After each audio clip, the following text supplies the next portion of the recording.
Cover ಮಾಡ್ತಾ ಇದ್ದೀವಿ. ಇದು ನಮ್ಮದು ಕಾಂಚನ ಅಂತ ತಳಿ ಸರ್. ನೋಡಿ ಸರ್, ಸೆಟ್ಟಿಂಗ್ ಇದಾಗಿದೆ. ಇಲ್ಲಿಂದ ಡೌನಿಂದನೂ ಫುಲ್ಲು ಟಾಪ್ ಜನ ಈ ಥರ ಇದೆ. ಫುಲ್ಲು ಹಣ್ಣಿಂದ ಕ್ವಾಲಿಟಿ, ಕೀಪಿಂಗ್ ಕ್ವಾಲಿಟಿ. ಇಲ್ಲಿ ನೋಡಿ, ಎಲ್ಲ ರೈತರು ಬೆಳಿಬೋದು.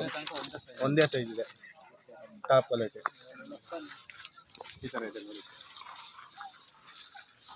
ಇದೆ ಹಿಂಗೆ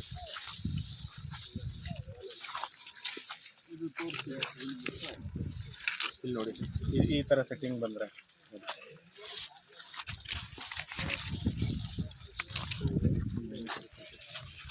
ಒಂದು ನಿಮಿಷ ಇದು ಹಂಗೆ ಇರು, ಒಂದು ಫೋಟೋ ತಗೊಳ್ಳಿ ಇದನ್ನು. ಹಂಗೆ ಅದು ಗಮನಿಸಿ.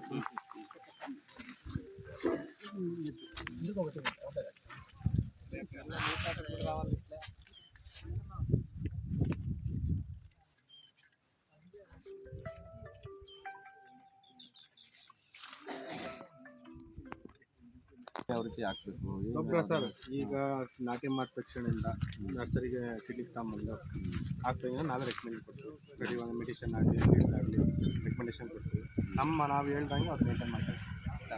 ಇದಕ್ಕೆ ನೀವು ಸಾವಯವ ಗೊಬ್ಬರ ಪ್ರಮೋಟ್ ಮಾಡ್ತೀರಾ, ಬೇರೆ ಕೆಮಿಕಲ್ಲು ಸರ್? ಕೆಮಿಕಲ್ಲು ಇದು ಮೇಜರ್ ಕೆಮಿಕಲ್. ಏನಾಗುತ್ತೆ ಅಂದರೆ ನೀವು ಸ್ವಲ್ಪ ಬೆಳೆ ಬರುತ್ತವೆ ಫಸ್ಟು ನೀವು ಸರ್ ಬೆಟ್ಟಿಗೆ ಆದಷ್ಟು ಕೊಡುಗೆ ಗೊಬ್ಬರ ಈ ಥರದಕ್ಕೆಲ್ಲ ಬೆಟ್ಟಿಗೆ DAP ಕೊಡುಗೆ ಗೊಬ್ಬರ ಎಲ್ಲ ತಿಂಡು ಮಾಡಿ ಮಂಚಿನ ಪೇಪರ್ ಮಾಡಿ ಸಸಿ ನಾಟಿ ಮಾಡ್ತೀವಿ. ಆಮೇಲೆ ಹುಮಿಕ್ ಆಸಿಡ್, ಪಲ್ವಿಕ್ ಆಸಿಡ್ ಡ್ರಿಪ್ಪಲ್ಲಿ ಬಿಡ್ತೀವಿ ಸಸಿ ನಾಟಿ ಮಾಡೋದನ್ನ. Step by step 99 1261 step by step spray ಮಾಡ್ಕೊಂಡು ಡ್ರಿಪ್ಪಲ್ಲಿ ಕೊಟ್ಕೊಂಡು ಮೇಂಟೈನ್ ಮಾಡ್ತೀವಿ. ಎಷ್ಟು ವರ್ಷ ಆಗಿದೆ ನಿಮ್ಮ ಕಂಪ್ನಿ ಪ್ರಾರಂಭ ಆಗಿ? ಆಲ್ರೆಡಿ 15 ವರ್ಷ 20 ವರ್ಷ. ಇಲ್ಲಿ ಪಾವಗಡ ತಾಲೂಕಲ್ಲಿ ಇವ್ರಿಗೊಬ್ಬರಿಗೆ ಏನೋ ಕೊಟ್ಟಿರೋದು ಫಸ್ಟ್ ಬೇರೆ ಕೊಟ್ಟಿದ್ದಾರೆ. ಆಲ್ರೆಡಿ ಎಲ್ಲ ಡಿಸ್ಟ್ರಿಕ್ಟ್ ಆಲ್ಮೋಸ್ಟ್ ಅಲ್ಲಿ ಕರ್ನಾಟಕ ಇಂಡಿಯಾದಲ್ಲಿ ಎಲ್ಲ ಕಡೆನೂ ಆಗಿದೆ. ಪಾವಗಡದಲ್ಲಿ ಒಂದು ವರ್ಷದಿಂದ ಬರ್ತಾ ಇದೆ. ಇವರು ವೇಣುವರು ಬಿಟ್ಟು ಬೇರೆ ಇನ್ನೇನು ಇದ್ದಾರಾ? ನಮ್ಮ ನರ್ಸರಿಯವರು ಒಬ್ಬರು ಸರ್, ನಮ್ಮದು ಕವಳಿ ತಾಣ ಅಂತ ನಾವು ಈ ವರ್ಷ ಏಪ್ರಿಲ್ ಬಿಸಿಲು ಹಾಕಿದ್ವಿ. ಎಲ್ಲ ತಳಿಗಿಂತ ಈ ತಳಿ ಸ್ವಲ್ಪ ನಮಗೆ ಉತ್ತಮ ಅನಿಸ್ತಿದೆ. ನಾವು ಜೇಹೋ, ಸಾವೋ ಎಲ್ಲ ಹಾಕಿದ್ವಿ. ಇದು ಕ್ರಾಪು ಚೆನ್ನಾಗಿ ಬರ್ತಿದೆ ಸರ್. ಎಲ್ಲದಕ್ಕಿಂತ ಒಂದು ಕಡೆ ಕೆಳಗಡೆಯಿಂದ ಮೇಲೆವರೆಗೂ ಒಂದೇ ತೂಕ 90 ಗ್ರಾಮಿಂದ 100 ಗ್ರಾಮ್ ಇರುತ್ತೆ. ಅದು ಒಳ್ಳೆ ಕ್ರಾಪ್ ಇದೆ. ರೈತರಿಗೆ ಚೆನ್ನಾಗಿ ಬೆಳೆಯಲ್ಲಿ ಉತ್ತಮ ದುಡ್ಡು ತೆಗಿಬೋದು. ನೀವು ಎಷ್ಟು ಎಕರೆಗೆ ಹಾಕಿದ್ರಿ? ನಾವು 1 ಎಕರೆಗೆ ಹಾಕಿದ್ವಿ. 12,000 ಪೈರು ಹಾಕಿದ್ವಿ. ನಮ್ಮದು 2,000 ಬಾಕ್ಸ್ ಆಗಿತ್ತು. ಎಷ್ಟು ಲಾಭ ತಗೊಂಡ್ರಿ? ನಮಗೆ ಒಂದು 2 ಲಕ್ಷ ಬಂದಿತ್ತು. ನಾವು ಒಂದು 80,000 ಹಾಕಿದ್ವಿ. ಒಂದು 2 ಲಕ್ಷ ಲಾಭ ಬಂದಿತ್ತು ನಮ್ಮದು. ಚೆನ್ನಾಗಿದೆ ಸರ್. ಎಷ್ಟು ಕಟಿಂಗ್ ಆಗಿದೆ ನಮ್ಮದು ಕಟಿಂಗ್ ಆಗಿತ್ತು ಬಿಸಿಲಿಗೆ ಏಪ್ರಿಲ್. ನಮ್ಮ ರೈತರ ಕಡೆಯಿಂದ ಬರಬೇಕು. ಡಿಸ್ಟ್ರಿಬ್ಯೂಟರ್ ಬಿಡಿ, ಅವ್ರು ಹೇಳ್ತಾರೆ, ಅವ್ರಿಗೆ ಮಾಡ್ತಾರೆ. ಹಂಗಲ್ಲ, ರೈತರು ಹೇಳ್ಬೇಕು.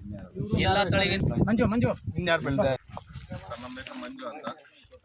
ನಾನು ಇದು ಬೆಳೆ ಇಕ್ಕಿ ಒಂದು 2 ವರ್ಷ 3 ವರ್ಷದಿಂದ ಇದೇ ಬೆಳೆ ಮಾಡ್ತಾ ಇದ್ದೀವಿ. ಅಣ್ಣವರು ವೇಣು ಅಣ್ಣವರು ಇದನ್ನು ಸಜೆಷನ್ ಮಾಡಿದ್ರು, ಚೆನ್ನಾಗಿರುತ್ತೆ ಅಂತ ಹೇಳಿ. ಕಾಂಚನ ಅಂತ ಅವಾಗ ಒಂದು ಸತಿ ಮಾಡಿದ್ರು. ನಾವು ಬೇರೆ ಜೇಹೋ ಹಾಕಿದ್ವಿ. ಆಮೇಲೆ ಮೊನ್ನೆ ಹಾಕಿದಾಗ ಇದೇ ಹಾಕಿದ್ವಿ. ಚೆನ್ನಾಗಿ ಬಂದಿದೆ. ನಾನು ಸ್ವಲ್ಪ ಮೇಂಟೆನೆನ್ಸ್ ಕಮ್ಮಿ ಮಾಡಿದ್ದೆ, ಆದರೂ ಚೆನ್ನಾಗಿ ಬಂದಿದೆ. ಇದು ರೈತರಿಗೆ ಉಪಯುಕ್ತ ಆದ ಬೆಳೆ, ನನ್ನ ಅನಿಸಿಕೆ ಅಷ್ಟೇ. ಇದು ಕೂಡ ಕ್ವಾಲಿಟಿ ಇರೋದು ಕಂಪ್ನಿ